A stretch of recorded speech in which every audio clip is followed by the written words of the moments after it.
Hi hello ಎಲ್ಲರಿಗೂ ನಮಸ್ಕಾರ. ನಾನು ರಶ್ಮಿ. ಎಲ್ಲರೂ ಹೇಗಿದ್ದೀರಾ, ಚೆನ್ನಾಗಿದ್ದೀರಾ ಅಂತ ಅಂದ್ಕೊಂಡಿದ್ದೀನಿ. ನಾವು ಸಹ ತುಂಬ ಚೆನ್ನಾಗಿದ್ದೀವಿ. ನಾನು ಭಾನುವಾರ ನೈಟೇ ಬಾದಾಮಿ ಎಲ್ಲ ನೆನೆ ಇಟ್ಟಿರ್ತೀನಲ್ವಾ, ಹಾಗೆಯೇ ಎದ್ದ ತಕ್ಷಣ ಮಕ್ಕಳಿಗೆ ಮತ್ತು ನನ್ನ ಹಸ್ಬೆಂಡ್ಗೆ ಜೀರಿಗೆ ನೀರು ಮತ್ತು ಬಾದಾಮಿನ ಸಿಪ್ಪೆ ಸುಲಿದು ಬಾದಾಮಿನ ಕೊಡ್ತೀನಿ. ಹಾಗೆಯೇ ನಾನು ಮಾರ್ನಿಂಗ್ ತಿಂಡಿಗೆ ಏನು ಮಾಡೋದಂತ ಅಂದ್ಕೊಬೇಕಾದ್ರೆ ಏನಾದರೂ ಡಿಫ್ರೆಂಟ್ ಆಗಿದ್ದರೆ ಮಕ್ಕಳು ತುಂಬ ಇಷ್ಟಪಟ್ಟು ತಿಂತಾರೆ ಅಂತ ಹೇಳಿ ಪಟೋಟೊ ಎಲ್ಲ ಹಾಕಿ ಚಿತ್ರಾನ್ನ ಮಾಡಿದೆ. ಇಷ್ಟ ಆಯಿತು. ಸಾನ್ವಿಗೂ ತುಂಬಾ ಇಷ್ಟ ಆಯಿತು, ಇಷ್ಟಪಟ್ಟು ತಿಂದಳು. ಒಂದೇ ಥರ ಲಂಚ್ ಬಾಕ್ಸ್ಗೆ ಹಾಕಿದ್ರೆ ಅವರು ಇಷ್ಟಪಡಲ್ಲ, ಅದಕ್ಕೋಸ್ಕರ ಈ ಥರ ಬೇರೆ ಬೇರೆ ಥರ ಏನಾದರೂ ಟ್ರೈ ಮಾಡಿ ಹಾಕ್ತೀನಿ.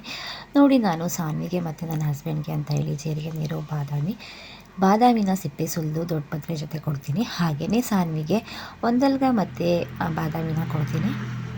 ದೊಡ್ಡ ಪತ್ರೆಯಲ್ಲಿ ಈ ಥರ ಕೋಲ್ಡು ಈ ಥರ ಏನೂ ಆಗೋಲ್ಲ. ಹಾಗೆಯೇ ಈ ವೆದರು ಚೇಂಜ್ ಇರೋದ್ರಿಂದ ಈ ಥರ ಕೊಟ್ಟರೆ ಡೈಲಿ ಸ್ವಲ್ಪ ಕೋಲ್ಡ್ ಕಡಿಮೆ ಮಾಡುತ್ತೆ ಅಂತ ಹೇಳಿಕೊಡ್ತೀನಿ. ಹಾಗೆಯೇ ಸಾನ್ವಿಗೆ ದೊಡ್ಡ ಪತ್ರೆ ಜೇನುತುಪ್ಪದ ಜೊತೆ ಹಾಕಿ ಕೊಡ್ತೀನಿ, ತಿನ್ಕೊತಾಳೆ. ಬಾದಾಮಿನೂ ಅಷ್ಟೇ, ಡೈಲಿ ಒಂದು 7-8 ಬಾದಾಮಿನ ಅವಳಿಗೆ ನೆನೆ ಇಟ್ಟು ಡೈಲಿ ಕೊಡ್ತೀನಿ. ಮಾರ್ನಿಂಗ್ ಅದನ್ನು ತಿಂದ್ಬಿಟ್ಟೆ ನೆಕ್ಸ್ಟು ಬ್ರೇಕ್ಫಾಸ್ಟ್ ಎಲ್ಲ ತಿನ್ನೋದು. ನಾನು ಬ್ರೇಕ್ಫಾಸ್ಟ್ಗೆ ಅಂತ ಹೇಳಿದ್ನಲ್ಲ, ಪೊಟ್ಯಾಟೊ ಚಿತ್ರಾನ್ನ ರೆಡಿ ಮಾಡಿದೆ.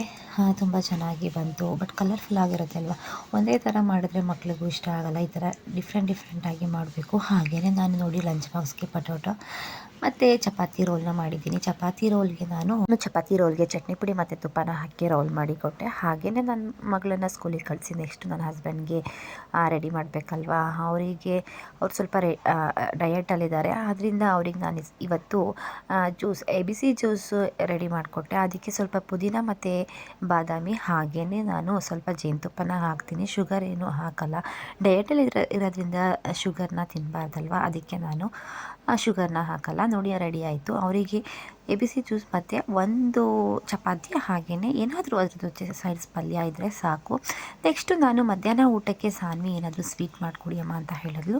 ಅವಳಿಗೋಸ್ಕರ ನಾನು ಬೆಲ್ಲನ ನೀರಲ್ಲಿ ಕರಗಕ್ಕಿಟ್ಟೆ. ಅಕ್ಕಿ ಒತ್ತು ಶಾವಿಗೆನ ಮಾಡೋಣ ಅಂತ ಹೇಳಿ ಮಾಡ್ತಾಯಿದ್ದೀನಿ. ಕಾಯಿನ ತುರ್ಕೊಂಡು ಕಾಯಿಗೆ ಸ್ವಲ್ಪ ಗಸಗಸೆನ ಹಾಕಿ ಅದನ್ನು ಚೆನ್ನಾಗಿ ನುಣ್ಣಗೆ ರುಬ್ಕೋಬೇಕು. ನೆಕ್ಸ್ಟು ರುಬ್ಕೊಂಡಾದಮೇಲೆ ಅದು ರುಬ್ಬಿ ಅಷ್ಟರಲ್ಲಿ ನೀರೆಲ್ಲ ಕಾದೋಗಿತ್ತು. ಅದಕ್ಕೆ ಒಂದು ಸೋಟು ಹಸಿಟ್ಟನ್ನ ಹಾಕಿ ಚೆನ್ನಾಗಿ ಕದರಿ ಇಟ್ಕೊಬೇಕು. ಅದು ಚೆನ್ನಾಗಿ ಕುದಿ ಬರೋವರೆಗೂ ಹಾಗೆಯೇ ಕುದಿಸ್ತಾ ಇರಬೇಕು. ನೆಕ್ಸ್ಟು ಅಷ್ಟರಲ್ಲಿ ನಾನು ಕಾಯಲ್ನ ರೆಡಿ ಮಾಡಿಕೊಂಡೆ. ಕಾಯಲ್ಗೆ ನಾನು ಕಾಯಿ ಮತ್ತು ಗಸಗಸೆನ ರುಬ್ಬಿ ಚೆನ್ನಾಗಿ ನುಣ್ಣಗೆ ರುಬ್ಬಿ ಹಾಕಿದ್ದೀನಿ. ಬೆಲ್ಲ ಅಷ್ಟೇ, ನಿಮಗೆ ಎಷ್ಟು ಸ್ವೀಟ್ ಬೇಕು ಅಷ್ಟು ಹಾಕ್ಕೊಳ್ಳಿ. ನೀರು ಅಷ್ಟೇ, ಎಷ್ಟು ಬೇಕಾಗುತ್ತೆ ನಿಮಗೆ, ಯಾವ ರೀತಿ ಬೇಕು ಆ ರೀತಿ ಮಾಡಿಕೊಂಡ್ರೆ ಸರಿಯಾಗುತ್ತೆ. ನೆಕ್ಸ್ಟು ನಾನು ಶಾವಿಗೆ ಮಾಡೋದಕ್ಕೆ ಚಕ್ಲಿ ಒಳ್ಳಿನಲ್ಲಿ ಈ ಥರ ಬೆಲ್ಲನ ತೊಗೊಂಡು ಮಾಡ್ತಾಯಿದ್ದೀನಿ. ಅಷ್ಟರಲ್ಲಿ ನಾನು ಶಾವಿಗೆಗೆ ಅಂತ ರೆಡಿಯಾಗಿತ್ತು. ಅದಕ್ಕೆ ನಾನು 3 ಬೌಲು ಅಕ್ಕಿ ಹಿಟ್ಟನ್ನ ಹಾಕಿ ಚೆನ್ನಾಗಿ ಕದ್ರಕೋಬೇಕು. ಅದು ಕದ್ರಷ್ಟರಲ್ಲಿ ಅದು ಯಾವದಕ್ಕೆ ಬರಬೇಕು ಅಂದರೆ ಅಕ್ಕಿ ಹಿಟ್ಟು ಮಾಡ್ತೀವಲ್ಲ ಅದಕ್ಕೆ ಬರಬೇಕು. ಅದು ರೆಡಿ ಆದಮೇಲೆ ಸ್ವಲ್ಪ ಹೊತ್ತು ಲಿಡ್ನ ಕ್ಲೋಸ್ ಮಾಡಿ ಕಡಿಮೆ ಉರಿ ಕೊಟ್ಟು ಅದನ್ನು ರೆಡಿ ಆಗೋಕ್ಕೆ ಬಿಡಬೇಕು. ಅದು ರೆಡಿ ಆದಮೇಲೆ ನಾನು ಚಕ್ಲಿ ಒಳ್ಳನ್ನ ತೊಗೊಂಡು ಅದಕ್ಕೆ ಹಿಟ್ಟು ಥರ ಮಾಡಿಕೊಂಡು ಅದನ್ನು ಹಾಕಿ ಒತ್ಕೊತೀನಿ. ಶಾವಿಗೆ ಅಂತೂ ತುಂಬಾ ಚೆನ್ನಾಗಿ ಬರುತ್ತೆ. ಮಕ್ಕಳಿಗೆ ನಾವು ಈ ಥರ ಬೇಕ್ರಿ ಐಟಮ್ನ ಅದು ಇದು ತಿನ್ಸೋದ್ಕಿಂತ ಮನೇಲಿ ಈ ಥರ ಏನಾದರೂ ಡಿಫ್ರೆಂಟಾಗಿ ಮಾಡಿಕೊಟ್ರೆ ತುಂಬ ಇಷ್ಟಪಟ್ಟು ತಿಂತಾರಲ್ವ ಮಕ್ಕಳು. ನಮ್ಮನೆ ಅಂತೂ ಸಾನ್ವಿಗೆ ನಾನು ಏನಾದರೂ ಮನೇಲೇ ಸ್ನ್ಯಾಕ್ಸ್ ಬೇಕು ಅಂದರೆ ರೆಡಿ ಮಾಡಿಕೊಡ್ತೀನಿ. ಹೊರಗಡೆಯಿಂದ ಸ್ನ್ಯಾಕ್ಸ್ ತಿನ್ನಿಸೋದು ಕಡಿಮೆನೇ.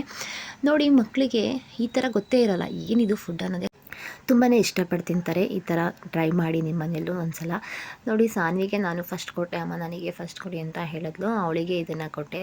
ಅವಳೇ ಫಸ್ಟು ಟೇಸ್ಟ್ ಮಾಡ್ತಾ ಇದ್ದಾಳೆ. ನೋಡಿ, ತುಂಬಾ ಇಷ್ಟಪಟ್ಲು. ಅಮ್ಮ ನಂಗೆ ಈ ಥರ ಏನಾದರೂ ಮಾಡಿಕೊಡಿ ಅಂತ ಯಾವಾಗಲೂ ಕೇಳ್ತಾ ಇರ್ತಾಳೆ.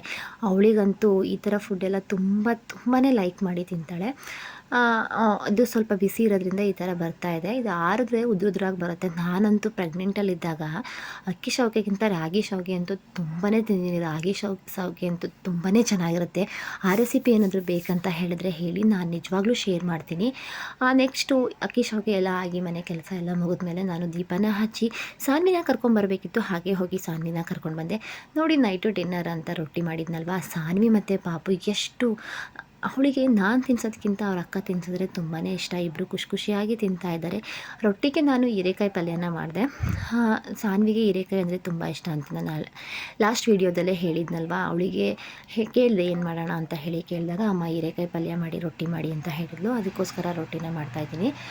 ಮುದ್ದೆ ಮಾಡೋಣ ಅಂತ ಅಂದ್ಕೊಂಡೆ, ಬಟ್ ಮುದ್ದೆ ಬೇಡ, ನಂಗೆ ರೊಟ್ಟಿ ಬೇಕು ಅಂತ ಹೇಳಿದ್ರಲ್ಲ ಅಂತ ರೊಟ್ಟಿ ಮಾಡಿಕೊಡ್ತೀನಿ. ನಾನು ಹೇಗೆ ಅಂದರೆ ಮನೇಲಿ ನನ್ನ ಹಸ್ಬೆಂಡ್ ಮತ್ತು ನನ್ನ ಮಗಳು ಏನು ಕೇಳ್ತಾರೆ ಅದನ್ನೇ ನಾನು ಮಾಡಿಕೊಡೋದು.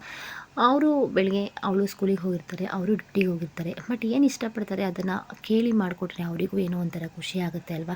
ನಾನು ಡೈಲಿ ಅಷ್ಟೇ ಮನೇಲಿ ಅವ್ರು ಏನು ಹೇಳ್ತಾರೆ ಅದನ್ನೇ ಕೇಳಿ ಮಾಡೋದು. ಮಕ್ಕಳಿಗೆಲ್ಲಿ ಏನೋ ಖುಷಿಪಟ್ಟು ತಿಂದರೆ ನಮಗೂ ಏನೋ ಒಂಥರ ನೆಮ್ಮದಿ ಅಲ್ವಾ. ನೋಡಿ ಅಕ್ಕಿ ರೊಟ್ಟಿಗೆ ಅಂತ ಹೇಳಿ ನಾನು ನೀರನ್ನ ಕಾಯಕ್ಕೆ ಇಟ್ಕೊತೀನಿ. ಅದು ಅನ್ನ ಹಾಕಿ ಕುದಿ ಬಂದಮೇಲೆ ಅದಕ್ಕೆ ಅಕ್ಕಿ ಹಿಟ್ಟನ್ನ ಹಾಕಿ ಕಲಿಸ್ಕೊಂಡು ರೊಟ್ಟಿ ಮಾಡ್ತೀನಿ. ಅಕ್ಕಿ ರೊಟ್ಟಿ ತುಂಬಾ ಚೆನ್ನಾಗಿ ಬರುತ್ತೆ. ನಮ್ಮ ಕಡೆ ನಾವು ಇದೇ ರೀತಿ ಅಕ್ಕಿ ರೊಟ್ಟಿನ ಮಾಡೋದು. ನೀವು ಯಾವ ರೀತಿ ಮಾಡ್ತೀರಾ ಅಂತ ಹೇಳಿ ನನಗೆ ಒಂದು ಕಮೆಂಟ್ಸ್ ಹಾಕಿ. ನೋಡಿ ರೊಟ್ಟಿ ಮತ್ತು ಪಲ್ಯನೂ ರೆಡಿ ಆಯಿತು. ಎಲ್ಲರಿಗೂ ಕೊಟ್ಟು ಡಿನ್ನರ್ ಎಲ್ಲ ಮುಗಿಸೋಷ್ಟರಲ್ಲಿ 9 ಆಯಿತು. ಹಾಗೆಯೇ ಸಾನ್ವಿ ಓದಕ್ಕೆ ಕೂತ್ಕೊಂಡ್ಳು. ಹೀರೆಕಾಯಿ ಪಲ್ಯ ಅಂತೂ ನೋಡಿ ಈ ಥರ ಬಂದಿದೆ. ಈ ರೆಸಿಪಿ ಬೇಕಂತ ಹೇಳಿದ್ರೆ ಕಮೆಂಟ್ ಬಾಕ್ಸಲ್ಲಿ ಕಮೆಂಟ್ಸ್ ಹಾಕಿ. ನಿಜವಾಗ್ಲೂ ನಾನು ಎಲ್ಲ ರೀತಿ ರೆಸಿಪಿಗಳದ್ದು ಶೇರ್ ಮಾಡೇ ಮಾಡ್ತೀನಿ. ರೊಟ್ಟಿ ಹೀರೆಕಾಯಿ ಪಲ್ಯ ನಿಜವಾಗ್ಲೂ ಚೆನ್ನಾಗಿರುತ್ತೆ ಅಲ್ವಾ ಕಾಂಬಿನೇಷನ್. ನಮ್ಮ ಮನೆ ಅಂತೂ ಜಾಸ್ತಿ ನಾವು ನೈಟಲ್ಲಿ ಈ ಥರ ರೊಟ್ಟಿ ಚಪಾತಿ ಈ ಥರನೇ ಜಾಸ್ತಿ ತಿನ್ನೋದು. ಈ ಬ್ಲಾಗ್ ನಿಮಗೆ ಇಷ್ಟ ಆದರೆ ನನ್ನ ಚಾನಲ್ನ ಆದಷ್ಟು ಸಪೋರ್ಟ್ ಮಾಡಿ. Thank you for watching. Bye, take care, ಶುಭರಾತ್ರಿ.